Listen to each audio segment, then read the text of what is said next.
Doctor Asfandyar को CEO health के ओहदे से हटा दिया गया। डॉक्टर असफंदियार को बतौर एपीएम और डीएचक्यू अस्पताल टोबा टिक्सिंग तैनात कर दिया गया।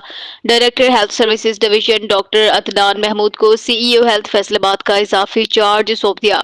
फैसलाबाद में महकमा प्राइमरी और सेकेंडरी हेल्थ ने नोटिफिकेशन जारी कर दिया। सीईओ हेल्थ फैसलाबाद की मुअत्तली से मुतल्लिक नए इंकशाफात सामने आ गए।